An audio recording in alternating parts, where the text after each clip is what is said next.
Hey everyone, welcome back to Boom Bostic Health, episode 32. I'm your host, Bradley Bostic. We're here for our second part in a two-part series with James Maskell, thought leader, entrepreneur, author, all-around great guy who's focused on functional medicine. And we've got a specific topic here today, which is about the exciting new business that James is building to address cognitive decline. Thank you so much for being here, James. Yeah, great to be here. Thanks for having me.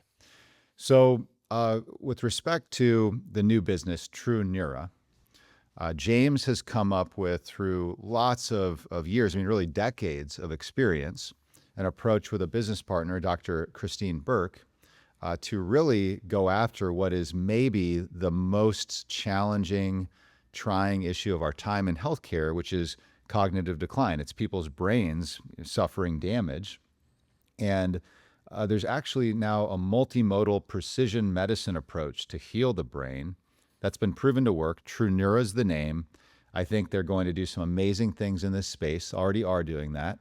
And I'm really excited to hear more about that and really talk through where this can go as it relates to becoming more commonplace for people who are aging to have better brain health.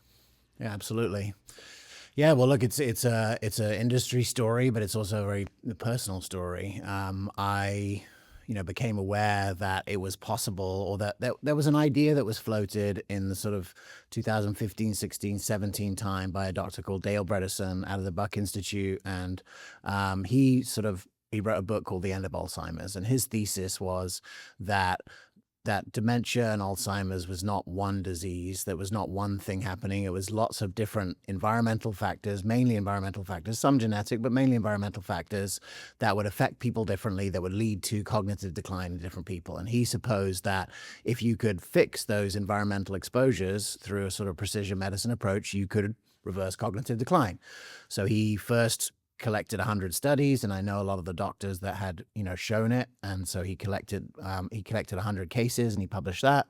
And then in 2022 they did the first trial, and they showed that compared to the standard of care, which is different medication that gets recommended, or monoclonal antibodies in certain cases, it only slows the path downward, right? So it never goes back up. The cognition never comes back. And ultimately, they were able to show that it did come back, and come back significantly. And since then, he's shown that it maintains over time. And now there's a placebo-controlled trial. And I knew that my doctor, Dr. Christine Burke, who I've been friends with for 10 years, was one of the trial sites for that trial. So I knew that she had, for the last 10 years, really dived into this. She's a vascular specialist. It turns out a lot of the blood-brain barrier is vascular tissue. So if you're a vascular specialist, you could have a good handle on really understanding the physiology of how the brain degrades. And I knew this, and I had said to her over time, like, hey, we should buy a hotel and, help people with this there. And the question was always, well, who else is going to do this? Because this is a very specialized area that she does. Anyway, so we were friends, and I would talk to her about it, and I was very interested in it because I had some family history. But then in December 2023, it got real. My dad lives in South Africa. I live in California, literally like the opposite sides of the world. You couldn't get any further away. And I got reports that my father was in bed and comatose, and had a rapid cognitive decline, and was like in bed, eyes closed, indistinguishable from death. So I just booked a flight. And how old was he, if I can ask? He's 87 now. He's 85 then. Okay. So I speak to Dr. Burke, and I say, hey, what do you think? And she's like, look, if something happens that rapid, like one day he's having lunch with a friend and the next day he's in that state, it's typically an infection. That's what she's seen. Like, an infection can have a rapid cognitive decline, whereas everything else is more gradual. That's typically what's going on. So look for an infection. If there's not an infection, go to his apartment and see if it's moldy. So I go there, show up, see my dad, nothing I can do. His eyes are closed. He's breathing, but he's completely comatose. And I just get in his car and drive to his apartment, and I walk in, and straight away, I know exactly what's happened. Like, there's black mold on the wall. I'm going back for 3 months of conversation that I've been having with him, because I used to WhatsApp with him all the time, almost every day. And he would say, oh, I'm tired. I don't want to go out. It's raining outside. And he'd basically been sort of like in bed in a very rainy Cape Town, lethargic, not really going out, and being in this like essentially like poisonous environment. Hmm. And all the other doctors, they were like, this is just what death is, prepare for death, get his things in order, sell his house, like all these type of things. I'm doing what the only child who lives across the world will do and taking care of all the details. But friends of mine, in fact, the woman who married my wife and I, who was in the spiritual community with my dad for years, says, well, why don't you come and do the like last rites at our house? We live by the ocean, come and stay. You can be with your dad. So we get him in an ambulance and we take him to this house. And within a couple days, the lights start to turn on because he's in this healthy environment now. The lights start to turn on. He can sit up. We're taking him outside. He's breathing the fresh air. And ultimately, it becomes clear that he doesn't have a terminal illness. He's not dying of anything. And that ultimately he's been in a sort of an acute mold poisoning, essentially. That isn't. And, no physician knew any of that. I knew it. And Christine knew it without ever having seen him from across the world. So I was like, how is that possible?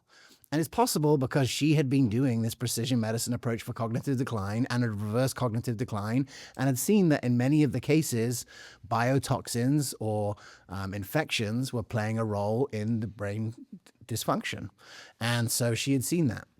So I have to go back to my normal life. Like I live in California, so I set him up in care, and over the next few months, he's starting to recover. And long story short, 6 months later, he can read 3 books a week again.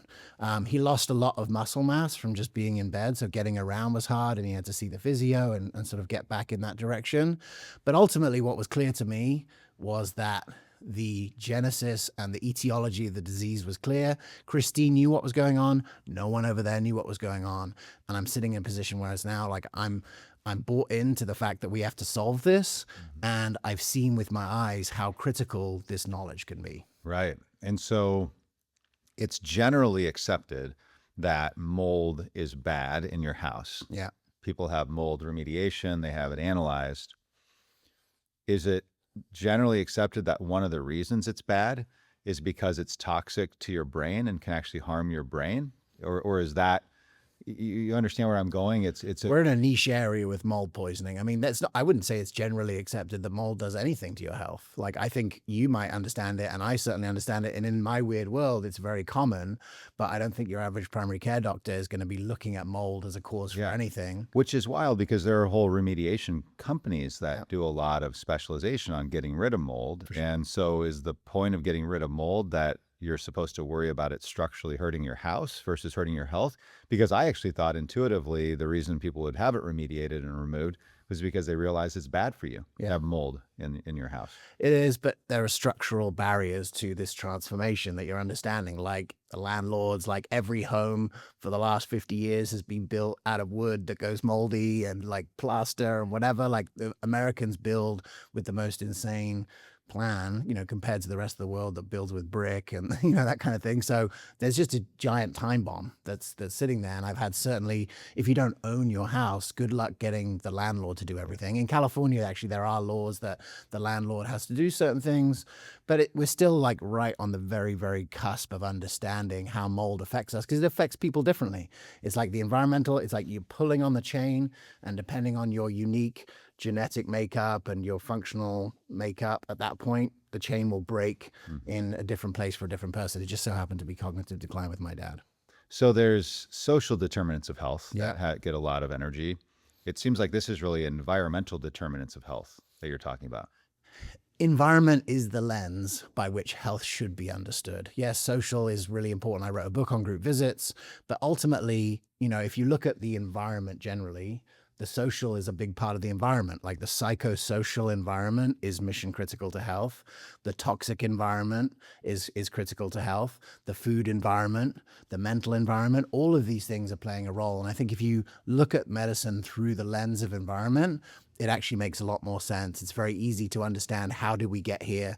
And this is why in the medicine, functional and precision medicine, there's always a long history taken, because it's like, we want to understand what your environment has been like in the 20 years before it got so bad that you came to see me, what had happened and what symptoms had come up that you'd sort of like pushed away or taking a little medication. But ultimately there's a concept called a prodromal period. And that's like what's happening inside the body before symptoms occur. And with autoimmune disease, with everyone knows about pre-diabetes, but there's pre-cancer, there's pre-autoimmune disease, there's pre-kidney disease, there's pre-all the diseases. You just have to do the right test to work out what's going on. Interesting.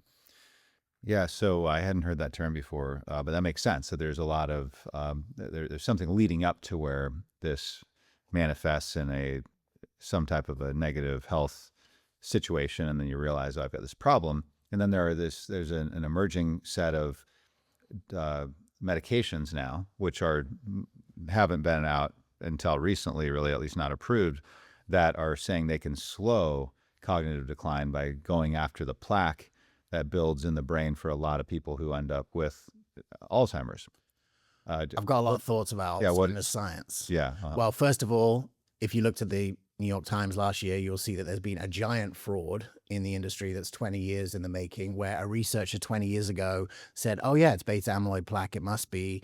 And that was the end point, and all of the science went after that end point, and they realized actually that's not the end point. It's actually happening as a commensal, maybe even to keep the brain healthy, to keep away these other environmental factors. So that was one thing, is that they realized the end point was wrong.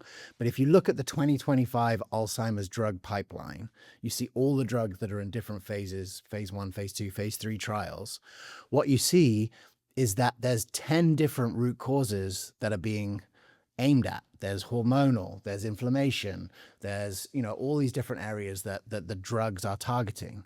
So either one of them are right and all the rest are wrong, or it's a little bit of all of them. And in my view, it's obvious that it's a little bit of all of them. And each person's brain is in relation to its environment, and each person's brain starts to break down for different reasons. And unfortunately for us, all of the things that have happened in healthcare and our environment in the last 20 years, so toxins in the environment, social toxins, fear, isolation, spike protein, all of these things are toxic to the brain. And ultimately, what about preservatives? Preservatives, yeah, food additives, all that stuff. Ultimately, all of those things end up in a situation where you have a less resilient brain. And that's why people in their 40s, 50s, and 60s are being diagnosed with cognitive decline, where this used to be a 60s, 70s, and 80s only. And that is terrifying. Yeah, no, that is absolutely terrifying. So TruNeura. Yeah. When I hear you talk about all of this multimodal approach, what I'm hearing you say is there isn't just any one thing. And to be able to care for somebody in this multimodal way, it requires an amount of training, an amount of expertise that is not a quick fix. It's a long journey. And Christine had gone through this journey. The two of you got together, I should say Dr. Burke, the two of you got together and said, what if we encoded this system into software to help every clinician who is dealing with these kinds of patient scenarios to apply these concepts? Could you talk more about that? How does that work? Yeah, so Dr. Burke was one of 6 doctors that's in this trial, which is the first placebo-controlled trial. I just saw the interim results at a conference 2 weeks ago, and it reinforces what we've already seen with non-placebo trials, which is that you can reverse cognitive decline and you can maintain that reversal over time.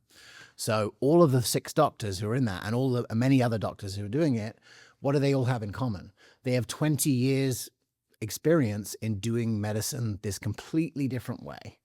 And this is not just a small shift. This is a transformational shift in how we do medicine. You look at the root cause, not the symptoms.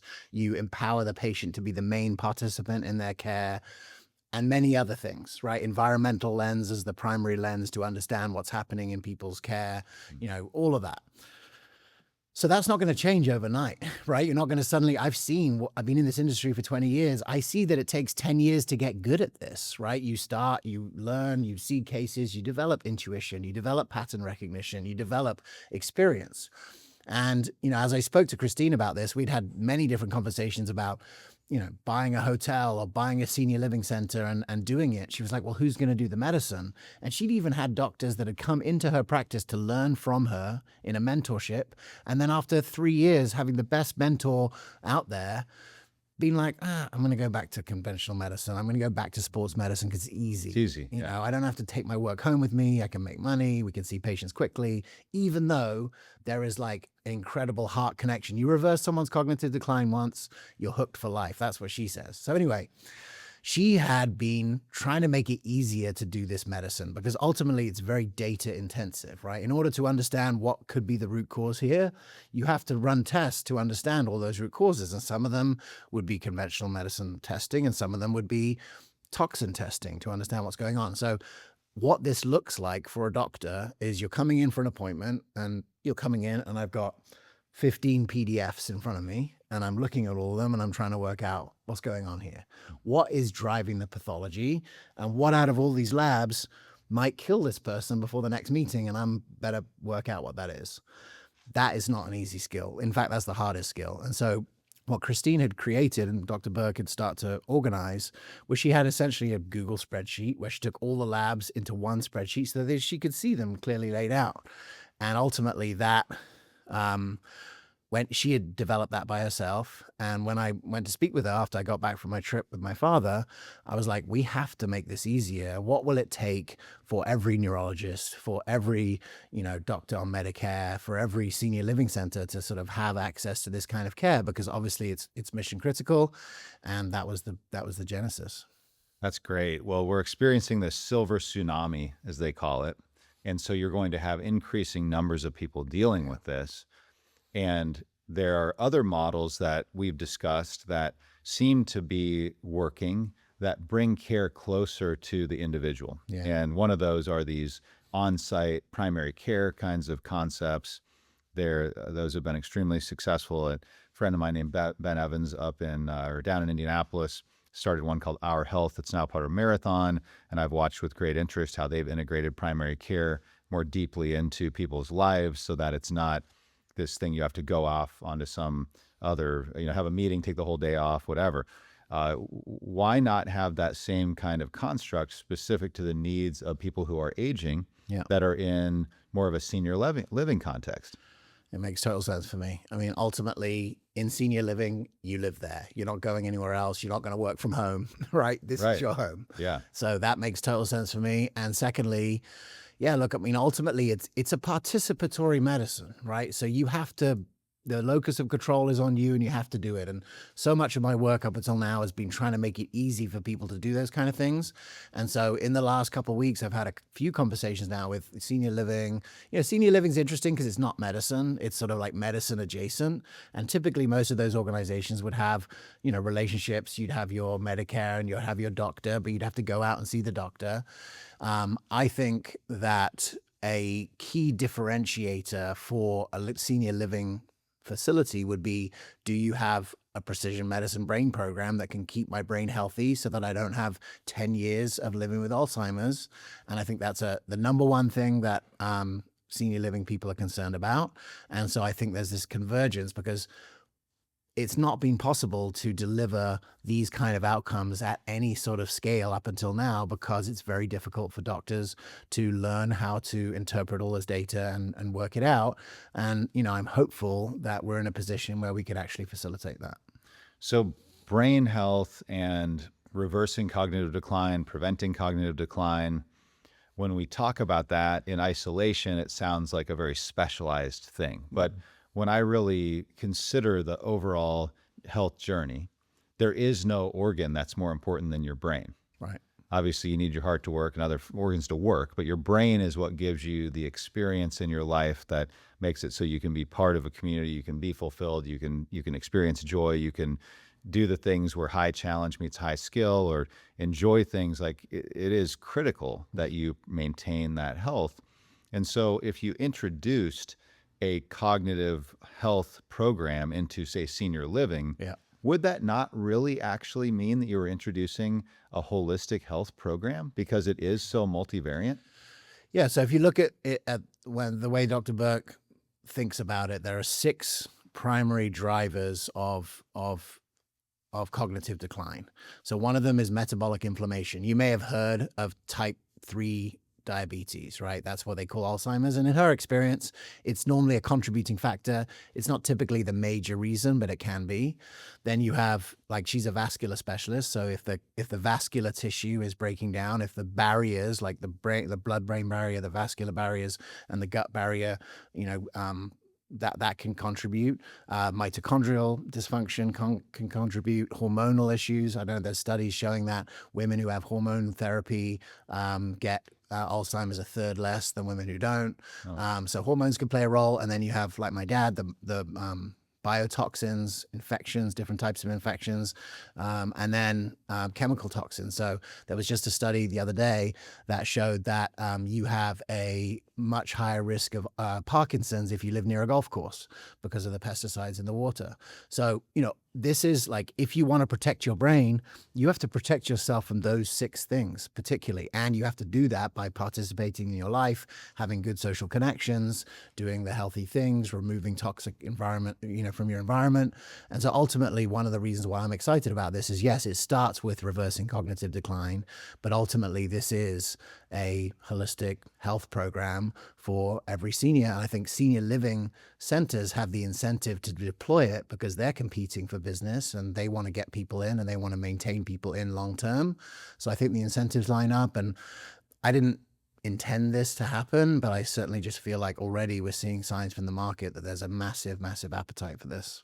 Yeah, it seems like one of those situations where you want to try everything possible if you have cognitive decline. For sure. And in this case, there's a path and there's logic and experience and studies happening behind it. Why wouldn't somebody engage in that? And in particular, why wouldn't a clinician engage in this kind of a concept? Well, I'll give you both sides. For the clinician, it's like they don't know anything about it. They've never heard of it. It's completely foreign. The way of thinking about the body is totally the opposite way that they've thought about things. They see the symptom, they address the symptom. That's how they're trained. And so people can be scared and intimidated by things they don't understand. On the patient side, there are a lot of people that just don't want to do it, don't want to execute because it takes them being in control. There's a certain level of Alzheimer's where you can't come into the locus of control for your own care. The most successful patients that we've seen have a supportive spouse, supportive family members who will like go to bat for this person, and especially in the early days, help them make the healthy meals, help them get outside and do their exercise, help them do all the things that they have to do. So that's a critical role. But I'm hopeful that that a side effect of this will be that everyone will realize how important people are to each other.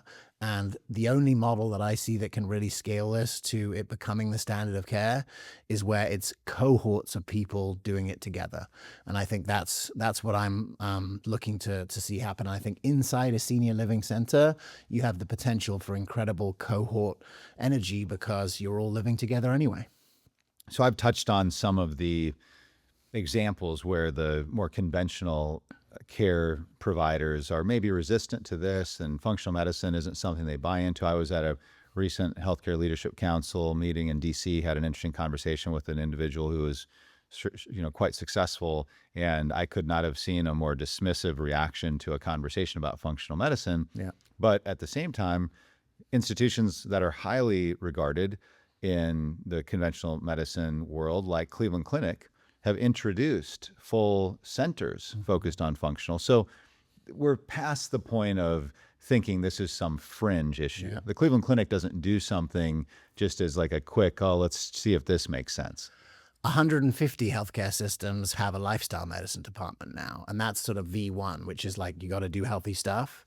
And the growth of functional medicine in the consumer world has been much quicker than lifestyle medicine, but in the healing healthcare concept and actually how healthcare systems transform, lifestyle medicine has grown rapidly because everyone knows, right? Everyone knows, patients know, doctors know. Even the doctors are happy to say, yeah, I told them what to do and they just didn't do it. They're happy to like push off that to the patient, but ultimately, like, we got to do better than that. And so I'm excited to see, even at a at a systemic level, we're seeing many health systems take on lifestyle medicine. And I think the next phase beyond there is really understanding the body through the lens of function. And, it's coming on the consumer side. It's blowing up in every consumer part of health. Patients want this. It's not just biohackers. It's normal people that realize that their doctors don't know anything about making them actually healthier. And, once the consumer revolution really undergoes, it's not clear to me that the health systems will have a choice but to do what they currently do now and become like a subspecialty for acute care. So does telemedicine play into this? Like, could TruNeura provide the program largely through telemedicine so you could reach more people, or what are your thoughts? Yeah, I mean, ultimately, the main way that you're interacting is you have an app and you're interacting with the AI coach, and the AI coach is reminding you to do the healthy things, both things that are healthy to you. You're getting wearable feedback. And so you're saying, okay, so you got to do your steps. Have you done your steps today? Reminding you on that end. But then also on the other end of the software is the clinic. And so the doctor can say, okay, based on your current scores, I'm recommending this, and, can recommend a new protocol. Or, the coach at the clinic could say, hey, I'm looking at your sleep scores and I don't, you're not sleeping the way, let's talk about it. Let's get some support in there for you. So it's just a way for the clinic to understand what's happening in real time to you, and not waiting 6 weeks between appointments or 6 months between appointments, but actually targeting in on what is it going to take for you to reverse your cognitive decline, and how can we best support you in that journey? Right. Well, certainly we all think about fitness as you go to the gym, you exercise your muscles, you take the right supplements to help build your muscles, you're strong. Yeah. And if you end up falling out of that routine, you atrophy, you end up having, you're less muscular, and then you know how to go back in the gym and get that going again. Yeah. And it seems like, I know it's probably a pretty crude metaphor, but somewhat of a metaphor here, where if you're doing these things that are like damaging your brain, it's all is not lost if you do these right things to kind of get your brain back into the gym, which includes a lot of different aspects. Is there sense to say to somebody, hey, you should do these things before you ever have cognitive decline, or no? I mean, that's the dream, right? And ultimately, I think that's where we'll go once we have the data. And, ultimately, once we have the data that showcases all of these reversals and is keeping track of them, the goal is to go into prevention, because one of the things that is definitely true is that the underlying pathology that becomes Alzheimer's starts 30 years before you get symptoms. So there's this 30-year window where, the brain is starting to break down, and you can actually get the first blood tests to show that that's happening now. So the dream is that we're all starting age 30, because we know that what we do at age 30 is that. And there are some good signs, right, in society. The way that younger people consume alcohol, those kind of things are good signs that there's a health conscious generation coming through. I'm not sure if we're going to execute it in my lifetime or your lifetime, but at least we'll know what's happening. Right. Absolutely. Well, there's an incredible amount of promise in this, James. Thank you so much for being here. Yeah. Bostic Health. Thanks for being part of our community here. And a big reason I do this is to be able to spend time and learn from people like you. So really appreciate it. Yeah. Thanks for having me. Awesome. Well, thank you everybody for being here for our second part in the series with James Maskell, learning about what TruNeura is doing to reverse the effects of cognitive decline. The future is very bright because of folks like James, and really appreciate the great work you're doing. We'll look forward to seeing all of you next week for the next episode. Thanks so much for being here.